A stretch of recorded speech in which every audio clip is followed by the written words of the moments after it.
한가위 명절은 잘 쇠셨습니까? 이렇게 또 귀성길에 길에 올랐다가 또 무사히 또 삶의 자리로 복귀하셔서 예배 시간에 하나님께 예배하게 됨을 진심으로 감사드립니다. 또 슬픔을 당한 가정에 또 다시 한번 심심한 부활의 주님의 이름으로 위로의 말씀을 드립니다. 오늘은 우리가 잘 아는 선한 사마리아인 비유를 통해서 뜻밖의 이웃이라는 제목으로 하나님의 말씀을 나누며 은혜를 상고하고자 합니다. 어떤 율법 교사가 예수님을 시험하기 위하여 선생님, 내가 무엇을 하여야 영생을 얻으리까? 이렇게 물었습니다. 예수님께서는 그 대답을 하시는 대신에 그 율법 교사에게 다시 반문하십니다. 율법에 무엇이라 기록되어 있느냐? 네가 그 율법을 읽어보았느냐? 이렇게 물으셨습니다. 그러자 율법 교사답게 그 율법 교사는 모범 답안을 제시하였습니다. 율법을 읽어보니까 내 마음을 다하며 목숨을 다하며 힘을 다하며 뜻을 다하여 주 너의 하나님을 사랑하고 또한 내 이웃을 네 자신같이 사랑하라고 하였나이다. 이렇게 아주 모범적인 답안을 내놓았습니다. 그 대답을 들으신 예수님께서는 이렇게 말씀하십니다. 네 대답이 옳다. 그렇게 행하라. 그리하면 살리라. 이렇게 말씀해 주셨습니다. 이런 대화 끝에 그 율법 교사는 예수님께 자기를 옳게 보이려고 이렇게 다시 한번 질문합니다. 그렇다면 내 이웃이 누구입니까? 그는 예수님께 이웃을 정의하고 그 이웃의 한계를 그어줄 것을 요청한 것입니다. 자기는 제법 폭넓게 이웃을 사랑하고 있다는 사실을 예수님께 인정받고 싶었기 때문일 것입니다. 예수님께서는 율법 교사에게 낱말풀이식으로 이웃을 뜬매김하여 주는 대신에 이웃을 불쌍히 여기는 선한 사마리아인 이야기를 해 주셨습니다. 예수님은 이웃에 대한 정의와 한계를 우리가 머리로 받아 두기보다는 듣는 사람이 이 비유의 세계 속에서 몸소 깨달은 바를 마음에 새기게 하고 싶으셨던 것입니다. 이웃은 이론의 문제가 아니라 바로 실천의 문제임을 가르쳐 주신 것입니다. 어떤 사람이 예루살렘으로부터 여리고로 내려가고 있었습니다. 여리고는 예루살렘에서 북동쪽으로 약 27km 떨어진 곳에 있습니다. 저는 예루살렘에서 여리고로 또 여리고에서 예루살렘으로 다녀보았습니다. 이 비유의 말씀 그대로 예루살렘에서 여리고는 내려가는 길입니다. 예루살렘은 해발 800m, 여리고는 해발 마이너스 300m에 위치한 두 도시입니다. 그러므로 예루살렘과 이 여리고는 해발 고도 차이가 1100m 정도 나는 높은 곳이 예루살렘, 낮은 곳이 여리고입니다. 이렇게 차도가 있는데 급격한 경사도로입니다. 예루살렘에서 여리고는 내려가는 길이고 여리고에서 예루살렘은 올라가는 길입니다. 그런데 예전에는 도로도 제대로 나 있지 않아서 길 양쪽으로 험한 바위와 동굴이 많았습니다. 그리고 강도들이 숨기에 알맞은 그런 곳이 바로 그 길이었습니다. 이제 여리고성은 예수님 당시에 헤롯 왕의 겨울 궁전이 있을 정도로 유명하게 살기 좋은 도시였습니다. 풍부한 지하수 덕분에 종려나무가 많은 화려한 도시이기도 했습니다. 이 두 도시 사이에 물자 교역이 활발하게 이루어졌기 때문에 상인들에 의해서 거액의 돈이 오고 갔던 거리이기도 했습니다. 그렇기 때문에 이 길은 강도의 표적이 되곤 했습니다. 오늘 본문에 나오는 이 사람도 혼자 이 길을 가다가 정말로 강도를 만난 것입니다. 강도들이 그 옷을 벗겼습니다. 때렸습니다. 거의 죽게 된 것을 버려두고 가버렸습니다.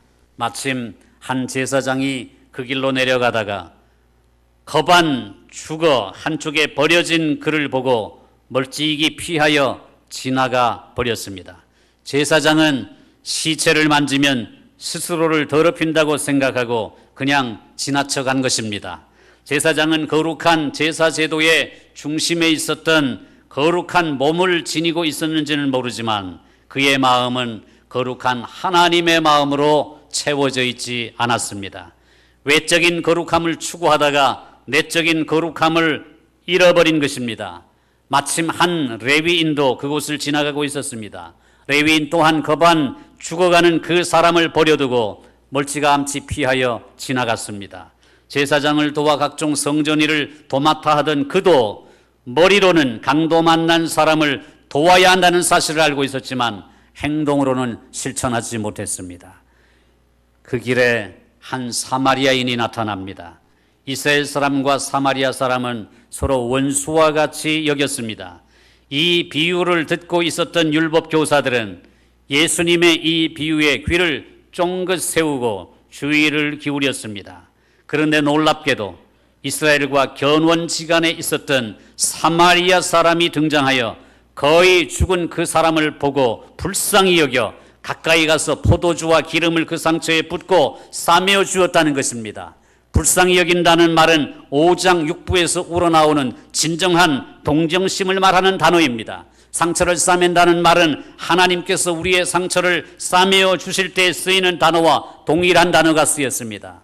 포도주는 살균제 역할을 하고 기름은 통증을 덜어주며 상처를 아물게 하는 상비약과 같은 역할을 했습니다. 이렇게 응급조치를 한 사마리아인은 강도 만난 사람을 자신의 짐승에 태워서 주막으로 데려가서 그날 밤 극진히 보살펴준 후에 이튿날 떠나면서 주막 주인에게 2데나리온을 주면서 이 사람을 잘 보살펴달라고 부탁했습니다. 그리고 비용이 더 들면 자신이 돌아오는 길에 꼭 갚겠다고 약속까지 했습니다. 거의 죽어가던 강도 만난 사람에게 이처럼 은혜와 자비가 예기치 않은 곳에서 거저 오게 된 것입니다. 너희 아버지의 자비로우심 같이 너희도 자비로운 자가 되라 하신 이 말씀이 이 사마리아 사람에게서 성취되고 있는 것을 봅니다. 하나님께서 우리에게 어떻게 자비를 베푸시기를 원하시는지 이 사마리아 사람이 우리에게 똑똑히 보여줍니다. 예수님께서는 이 비유를 통하여 다름 아닌 하나님의 나라를 보여주고 계신 것입니다. 착한 사마리아 사람은 바로 이 하나님 나라의 시민으로 등장하는 것입니다. 믿음으로 노아가 세상을 정죄한 것처럼 심판 때에 니느웨 사람이 일어나 회개하지 않는 사람들을 정죄하는 것처럼 또한 그날에 사마리아 사람이 일어나 사랑 없는 우리를 정죄하게 될 것입니다. 사마리아 사람들이란 어떤 사람들입니까? 솔로몬 왕 이후에 나라가 둘로 분열되고 북쪽은 이스라엘 왕국으로 남쪽은 유다 왕국으로 나뉘어졌습니다. 북이스라엘 왕국이 먼저 아수르에 의해서 멸망당하고 외부에서 유입된 이방 민족과 그 북이스라엘 왕국의 사람들이 혼인관계를 맺고 살아가게 되었습니다.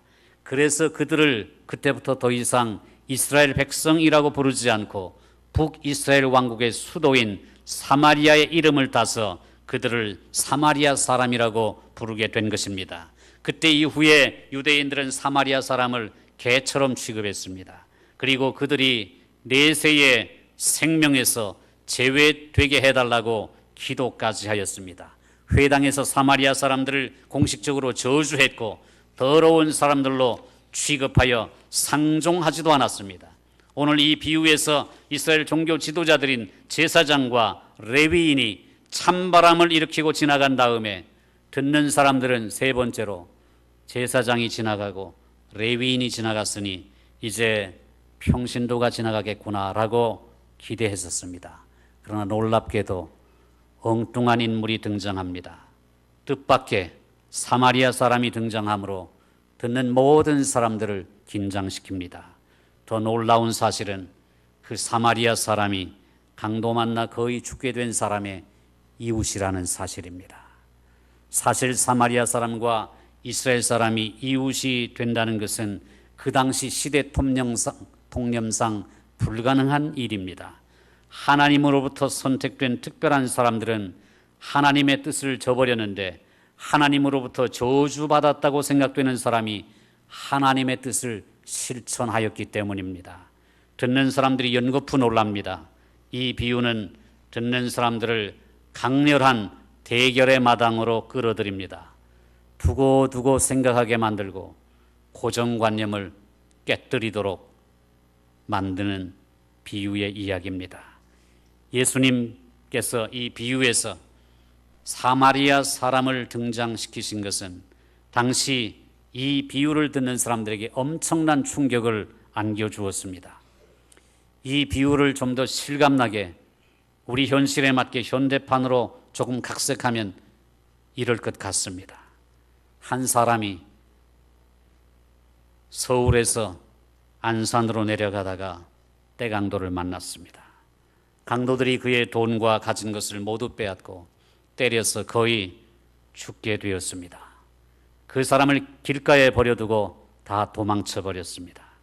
마침 한 목사가 그 길로 지나가다가 그를 보고 멀찌감치 피하여 지나갔습니다. 마침 한 장로도 그 길로 지나가다가 그를 보고 멀찌감치 피하여 지나갔습니다. 마땅히 도움을 받을 수 있을 것이라고 기대했던 사람들이 외면하고 지나가 버리자 이제 강도 만난 사람은 숨이 곧 끊어질 것만 같았습니다. 그런데 희망의 끈이 끊어져 버릴 무렵에 한 가난한 세터민이라고 하죠. 탈북민이 거기에 이르러서 그를 보고 불쌍히 여겨 가까이 가서 응급조치를 취한 후에 119에 신고를 하여 그와 함께 병원에 데리고 가서 정성껏 돌보아주고 병원비까지 내주었습니다. 말하자면 이런 이야기입니다. 조금 더 우리의 피부에 와닿지 않습니까? 오늘 이 비유에서 강도 만난 사람은 세상을 대표하는 세 종류의 사람을 경험한 셈이 됩니다. 첫째는 강도 같은 사람들입니다. 내 것은 내 것이고 네 것도 내 것이다 이렇게 생각하는 사람들입니다.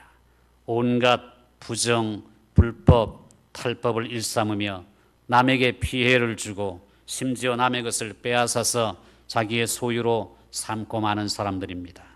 이들은 남을 불쌍히 여길 줄 모릅니다. 이들은 절대로 남에게 이웃이 되지 못합니다. 둘째 부류의 사람들은 내 것은 내 것이고 네 것은 네 것이다 라고 하면서 나는 나고 너는 너다. 나도 너에게 피해를 주지 않을 테니 너도 내게 피해를 주지 말 것을 요구하는 사람들입니다. 강도 만난 사람을 피하여 지나갔던 제사장이나 레위인과 같은 사람들입니다. 이웃에게 무관심하고 냉담한 이런 사람들을 향해서 예수님께서는 이렇게 말씀하셨습니다. 우리가 너희를 향하여 피리를 불어도 너희가 춤추지 않고 우리가 슬피 울어도 너희가 가슴을 치지 아니하는구나. 이렇게 말씀하셨습니다. 이런 사람도 다른 사람들에게 이웃이 되어주지 못합니다. 셋째 부류의 사람은 이런 사람입니다. 내 것은 본래 내 것이 아니라 하나님께서 내게 맡겨주신 것이니 네가 지금 필요하다면 기꺼이 너에게 주겠다라고 생각하는 사람들입니다. 이웃이 도움을 필요로 할 때 기꺼이 돕는 사람입니다. 예수님은 이 비유에서 사마리아 사람을 이런 참된 이웃의 본보기로 삼고 계십니다. 예수님께서는 이 비유를 들려주시고 난 다음에 율법교사에게 내 생각에는 이 세 사람 중에 누가 강도 만난 사람의 이웃이 되겠느냐고 물었습니다. 당연히 사마리아 사람입니다 라고 대답했어야 할 율법교사는 그렇게 말하지 않습니다. 자비를 베푼 자니이다. 사마리아 사람이라는 말조차 입에 담기 싫었던 것입니다. 그러나 율법교사가 그렇게 싫어했던 사마리아 사람이 바로 그가 본받아야 할 참된 이웃의 본보기가 된 것입니다. 주님은 그 율법교사에게 가서 너도 이와 같이 하라 이렇게 말씀하셨습니다.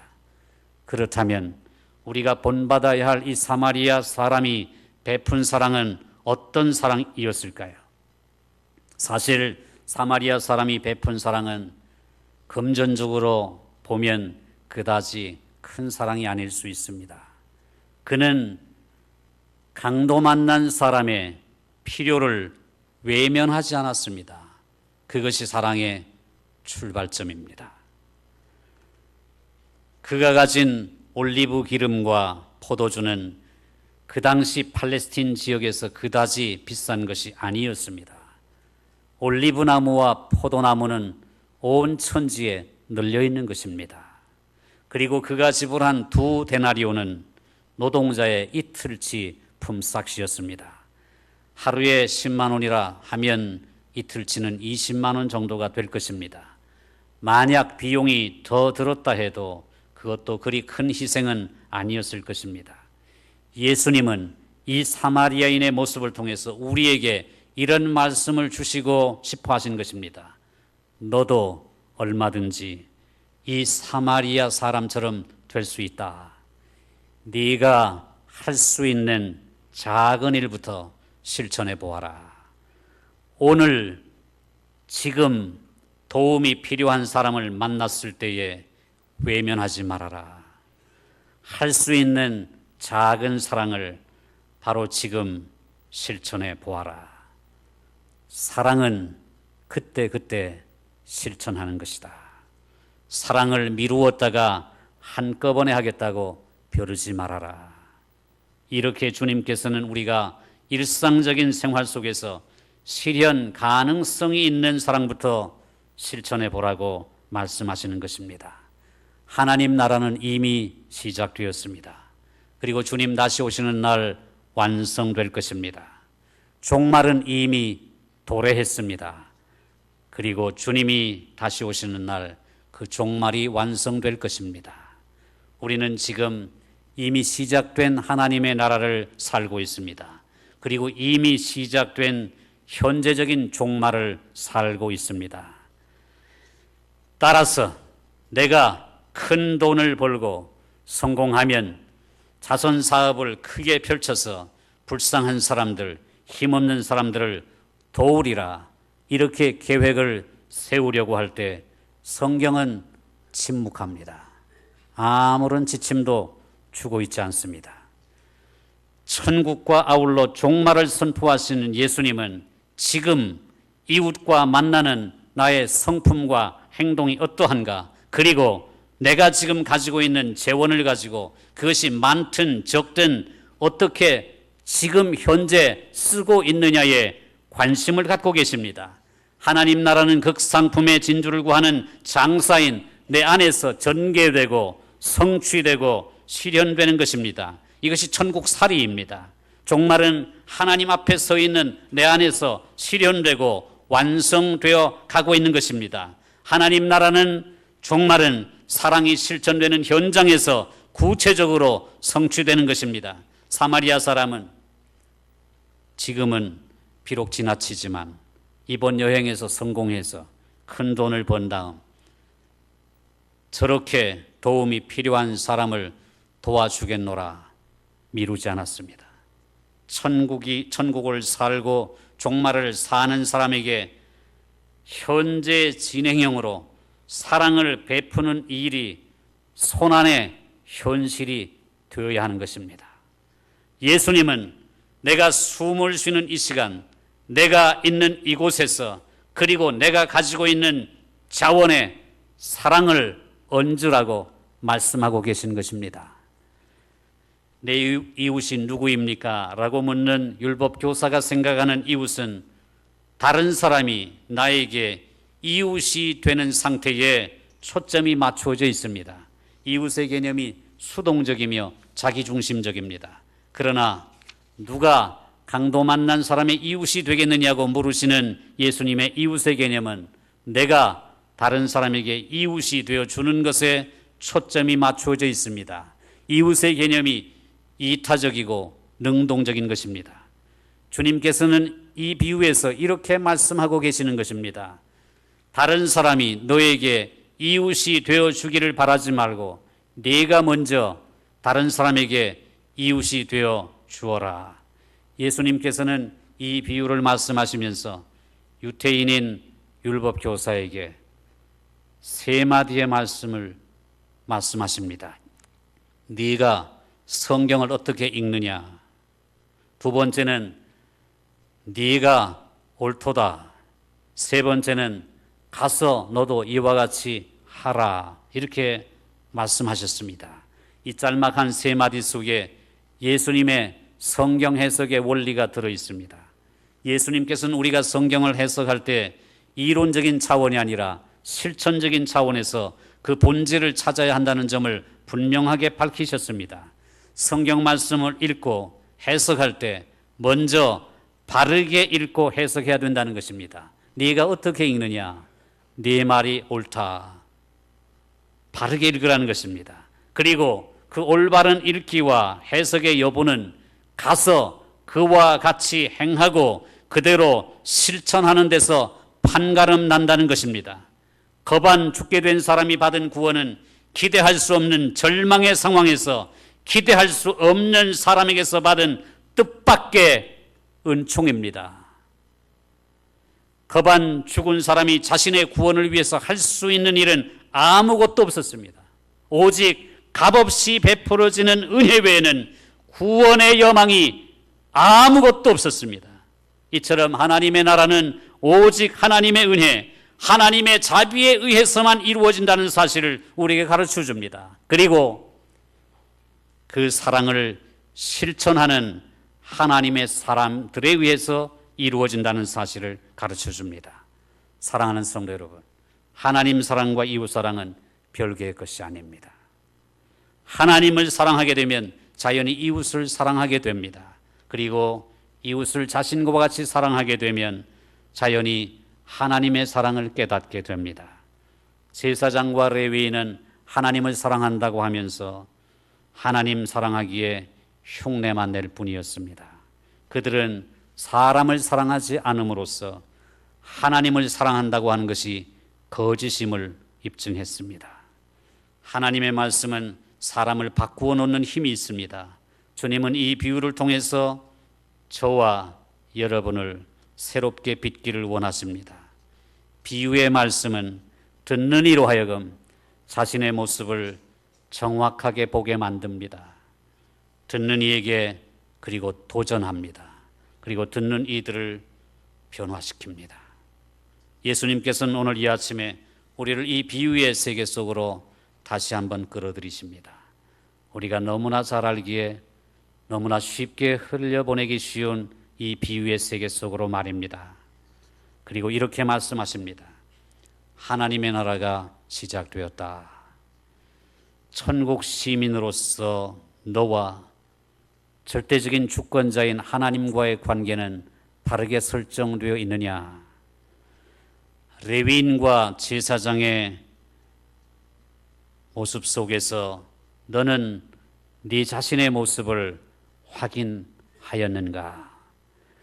멀찌감치 피해가는 종교 지도자들한테서 나는 너의 모습을 본다.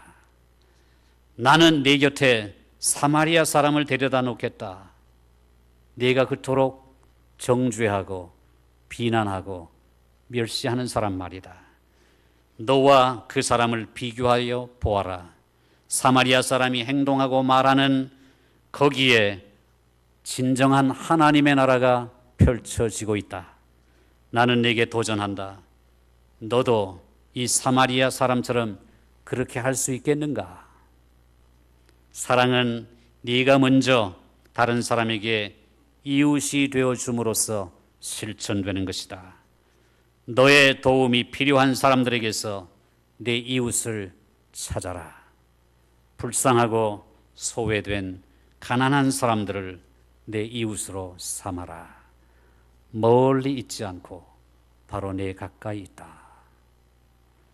시작된 종말에서 너는 현재적인 종말을 살아내고 있는가? 연불고 필유린이라는 말이 있습니다. 연불고라는 말은 불쌍히 여기는 사람은 홀로 살아가지 않는다는 말이고, 필유린이란 말은 반드시 불쌍한 사람들로 이웃을 삼는다는 말입니다. 불쌍히 여기는 사람은 외톨이로 살아가지 아니하고 반드시 불쌍한 사람들을 친구로 삼아서, 이웃으로 삼아서 그들과 더불어 살아간다는 말입니다. 이것이 바로 예수 그리스도께서 인간의 몸을 입으시고 우리 곁으로 찾아오신 성육신의 사건입니다. 예수님처럼, 그리고 오늘 비유에 나오는 이 사마리아인처럼 저와 여러분도 불쌍한 사람들의 뜻밖의 이웃이 될 수 있기를 주님의 이름으로 축원드립니다. 뜻밖의 이웃, 기대하지 않았던 사람에게서 기대하지 않은 호의와 사랑을 받을 때 그것이 그 사람에게는 뜻밖의 이웃이 되는 것입니다. 오늘 내가 도와주어야 할, 손을 내밀어야 할 강도 만난 이웃은 누구입니까? 그 사람에게 뜻밖의 이웃이 되어준다면 우리 주님께서 기뻐하실 것입니다. 이 비유의 말씀을 통해서 우리의 양심을 두드리시는 주님의 손길과 음성을 느끼시고 들으시는 저와 여러분 될 수 있기를 주님의 이름으로 축원합니다. 축원합니다. 할렐루야. 아멘. 이제 학습 세례 입교식을 거행하도록 하겠습니다.